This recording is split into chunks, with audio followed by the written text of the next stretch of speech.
பாஜக மூத்த தலைவர் ஹெச் ராஜா சென்னையில் நடைபெற்ற தனியார் நிகழ்ச்சி ஒன்றில் கலந்து கொண்டபோது திடீரென மயக்கம் ஏற்பட்டு மருத்துவமனையில் அனுமதிக்கப்பட்டுள்ளார்.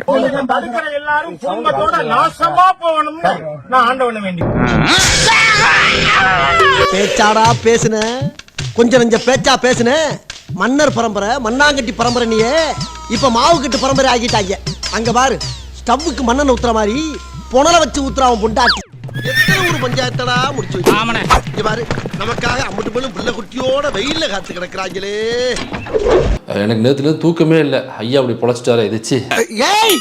ஐயாவுக்கு இந்த மாதிரி நடந்துருச்சு. ஐயாவோட பாடியை இது உடம்ப அப்படியே அவங்க வச்சு தூக்கிட்டு போகும்போது எனக்கெல்லாம் உண்மையிலே உசுரே இல்லை. டேய், என்ன கலாய்க்கிறதே உனக்கு பழப்பா போச்சு. என்ன ஷார்ப்பு கோச்சியாடா குட்டி பையா, நான் உன்னை கலாய்க்காம யார் கலாய்ப்பா? ஹெச் ராஜா இந்த அளவுக்கு ஒரு நெருக்கடி நிலைமையை சந்திக்கின்ற அளவுக்கு என்ன நடந்தது? யாரை விட்டுச்சு? அதான் போயிட்டான். திருப்பரங்குன்றத்தில் அங்க இருக்கக்கூடிய இந்துக்களுக்கு இஸ்லாமியர்களுக்கு எந்த பிரச்சனையுமே இல்லைங்க. அங்க இருக்கக்கூடிய தர்கா கிட்ட போயிட்டு பிரச்சனை பண்ணி எல்லாரும் நாசமா போயிருவீங்க, குடும்பமே நாசமா போகும். இங்க இருக்கக்கூடிய தீய சக்திகள், இந்து விரோதிகள், திமுக நாசமா போயிருவீங்க அப்படின்னு சொல்லி கத்துனாரு. தனிமா ஒரு நல்லது பண்ண ஒரு நல்லது திரும்ப வரும், அதுவே ஒரு கெட்டது பண்ணுன்னு ரெண்டா திரும்ப வரும். அச்சிராஜாவுக்கு நேத்து வந்து தலை தொங்கிருச்சு. ஆபரேஷன் பண்ண வந்தவனுக்கு ஆபரேஷன் பண்ணி எல்லாம் கொரில்லா குரங்கு மாதிரி லுக்கு. என்டிடி விவாதத்துல என்ன நடந்துச்சு? திமுக காரங்க பாஜக அடின்னு அடிக்க அங்க இருக்கக்கூடிய வந்து கிரௌட் பயங்கரமா கிளாப் பண்ண அச்சிராஜாவால தாங்க முடியாம போக போக கடைசியில வந்து சைலண்ட் ஆகிங்க, தலை தொங்கிட்டாரு. என்ன தொங்கிருச்சு? ஏய் ஏய் டாமி எந்திரியே. இப்ப வந்து அச்சிராஜாவுடைய உதவியாளர்கள் எல்லாம் என்ன பேசுறாங்கன்னா, இந்த மாதிரி நம்ம வந்து உடனடியா நம்ம கார்லயே வந்து அப்போலோவுக்கு வந்து கொண்டு போயிடலாம் அப்படின்னு பேசுறாங்க. ஏண்டா என்ன குளவனியா கொண்டு போனாங்க? அடிச்சுதானடா கொண்டு போனாங்க. பார்க்கிங்ல இருந்து 10 நிமிஷம் லேட்டாக அந்த கார் வந்து சேர்ந்து ஐயாவோட பாடியை அதுக்குள்ள தூக்கி போட்டு அதுக்கப்புறம் நீங்க அப்போலோவுக்கு போகணும்னாக்கா ஒரு 20 to 25 நிமிஷமாவது ஆயிடும், அல்லது ஒரு 1/2 hour ஆகணும் வைங்களேன். வேற அப்போலோவை கொண்டு போய் சேர்க்கறதுக்குள்ள ஐயா பரலோகம் போய் சேர்ந்திருப்பாரு. நல்ல வேளை பூசை பொழைச்சிட்டான். நீ போச்சிட்டேன்னு சொல்றா, கொஞ்சம் மிஸ் ஆயிருந்தது. புழல் ஜெயில பூவா தின்னுருப்பா.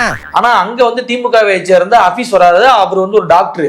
உடனடியா ஃபர்ஸ்ட் அந்த முதல் சிகிச்சை வந்து ஒரு கொடுத்தே ஆகணும். பக்கத்துல இருக்கக்கூடிய பாலாஜி ஹாஸ்பிட்டல் கூட்டு போங்க. அங்க இருந்து நீங்க வந்து ஆம்புலன்ஸ்ல வந்து அப்போலோ கொண்டு போனீங்கன்னாக்க அவருக்கு வந்து முதலுதவியும் கிடைச்சிரும், ஆம்புலன்ஸ்ல போனா ஃபாஸ்டாவும் போயிடலாம். ஐயாவுடைய உயிரை காப்பாத்திடலாம் அல்லது பாதிப்புகள் அதிகமாக இல்லாமல் பார்த்துக் கொள்ளலாம் அப்படிங்கறத கைட் பண்ணி அவரு தான் அங்க இருந்து அனுப்பியிருக்காரு. பிரதர், உங்க பேர் என்ன? ஹஃபீசுல்லா. இவர் எந்த இஸ்லாமியர்களுக்கு எதிராக வெறுப்பை கக்கினாரோ அதே வந்து இஸ்லாமியரான டாக்டர் ஹஃபீஸ் தான் திமுக காரரு. அவர் தான் அச்சிராஜாவை வந்து உடனடியா மீட்டு நீங்க எங்க போங்க அப்படின்னு சொல்லிட்டு வந்து அனுப்பிச்சு வைக்கிறாரு. உங்க பழப்ப கெடுக்க மாட்டேன், உழைச்சு போங்க. ஹஃபீசுல்லா என்கிற ஒரு இஸ்லாமியர் போட்ட ஒரு உயிர் பிச்சையில தான் இன்னைக்கு ஐயா அச்சிராஜா அவர்களே வாழ்ந்து கொண்டிருக்கிறார் என்கிற உண்மையை நம்மளால மறுக்க முடியாது. நாயத்துக்கு உன் போட்டோவை நடு காலில் மாட்டி தேன்மொழி தினம் வந்து கும்பிடணும். அச்சிராஜா குடும்பமே ஒரு பெரிய திருட்டு குடும்பம் தான், அச்சிராஜா உட்பட. ஆஹா, ஒரு தரங்கட்ட குடும்பம் வருது. அச்சிராஜாவுடைய தம்பிங்க அச்சி சுந்தரம்னு ஒருத்தன், அவன் வந்து லட்சக்கணக்கில் பணத்தை வந்து கையாடல் பண்ணிட்டதாக வந்து கோர்ட்ல வந்து கேஸ் இருக்கு, வழக்கு இருக்கு. என்ன குடும்பம் பாது? இதுதான் காரி மூஞ்ச குடும்பம். ஆஜராகிட்டு வெளியே வந்தவன அங்க இருக்கக்கூடிய சக பத்திரிகையாளர் வந்து போட்டோ எடுக்கிறாங்க. அந்த பத்திரிகையாளரோட கேமராவை பிடிங்க, அடிக்க போறான்.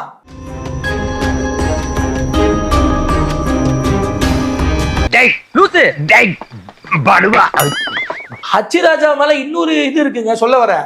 மாப்ள ரகசியத்தை அலௌன்ஸ் பண்ணாதே, அசிங்கமா நினைப்பாங்களா இல்லையா? என்னன்னா 2019 திருப்புவனத்துல ராமலிங்கம்னு ஒருத்தர் வந்துங்க படுகொலை செய்யப்பட்ட வழக்குல ராமலிங்கம் குடும்பத்துக்காக ஒட்டுமொத்த உலகத்துல இருக்கக்கூடிய இந்து மக்களும் காசு கொடுங்க அப்படின்னு சொல்லிட்டு இவனுங்க வந்துங்க ஆன்லைன்ல கிரவுட் ஃபண்ட் பண்ணானுங்க. கிட்டத்தட்ட இதுவும் ராபிச்ச மாதிரி தான். அந்த பணத்தை மொத்தமா அச்சிராஜா தான் அந்த வந்து சம்பந்தப்பட்ட ராமலிங்கம் குடும்பத்தாட்ட வந்து கொடுக்கறதுக்கு போனது. வசூல் செய்யப்பட்ட பணத்துல 10ல் 2 பங்கு பணத்தை தான் அந்த குடும்பத்தாருக்கு அச்சிராஜா கொடுத்திருக்காரு. ஏண்டா இப்படி திருடி போய்க்கிறியோ? மரியாதை மரியாதை. உனக்கு என்னடா மரியாதை?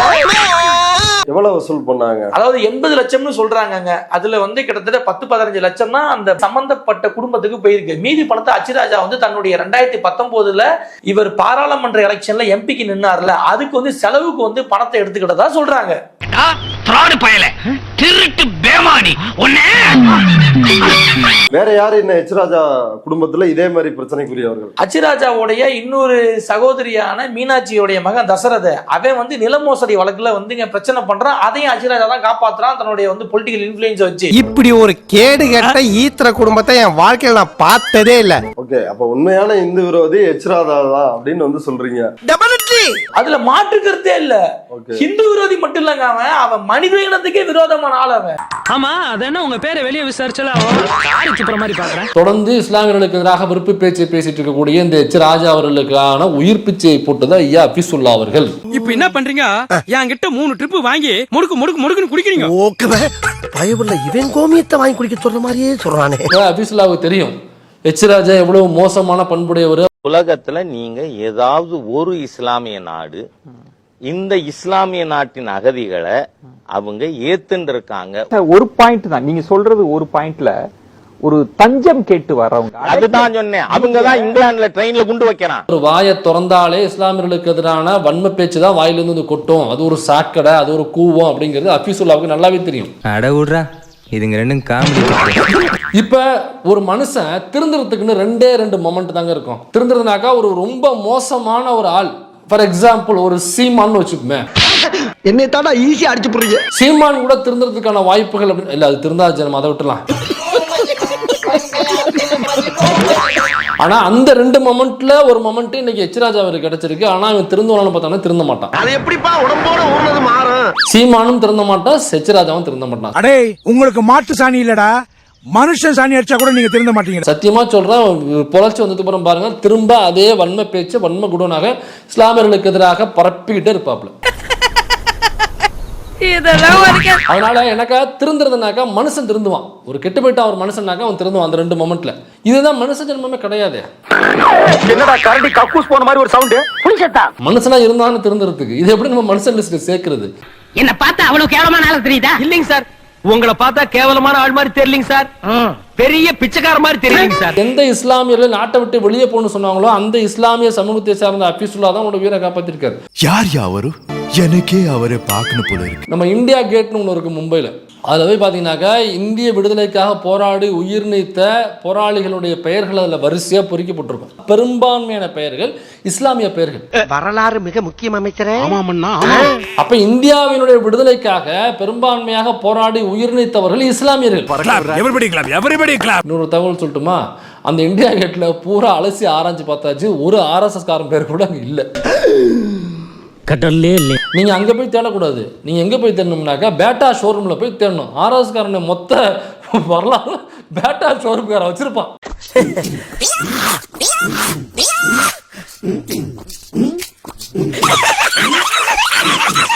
இஸ்லாமியர்கள் இந்த மண்ணுக்கு அப்பாற்பட்டவர்கள். இஸ்லாமியர்கள் பெரும்பான்மையாக இதற்கு இந்திய சுதந்திரக்காக போராட வேண்டும்.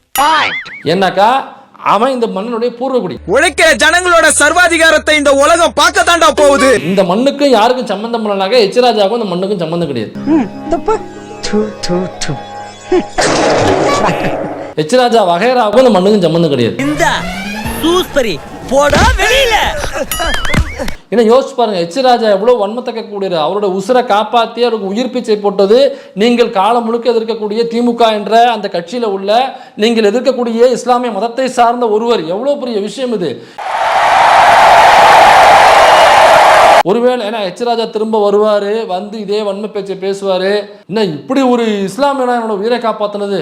உங்களுக்கு ஒருவேளை உடம்புல வந்து மானம், வெக்கம், சூடு, சொரணம், சுயமரியாதை வந்து ஐயோ நான் இஸ்லாமியருக்கு எதிரானவன்பா, இஸ்லாமிய தான் நாட்டு எதிரி அப்படின்னு அப்பயும் நினைச்சிருந்தீங்கன்னாக்கா அவன் காப்பாற்றி கொடுத்த உசுறு தான் உங்க உடம்புல ஓடுது. நீங்க விடுற ஒவ்வொரு மூச்சு காத்துலையும் உங்க மூச்சு பிரிகிற வரைக்கும் ஒரு இஸ்லாமியம் போட்ட உயிர் பிச்சைங்கிறது உனக்கு தெரியும். தான் தமிழ்நாடு உனக்கு தெரிய வச்சோம். இங்க முருகன் தம்பி ரஹீம், கணேசன் மச்சான் அப்துல் அப்படி ஒற்றுமையா வந்துட்டு இருக்கோம். அதை உடக்க உங்களால ஒண்ணும் பண்ண முடியாது.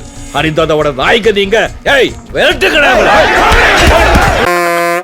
ஸ்டார்ட் பண்ணு.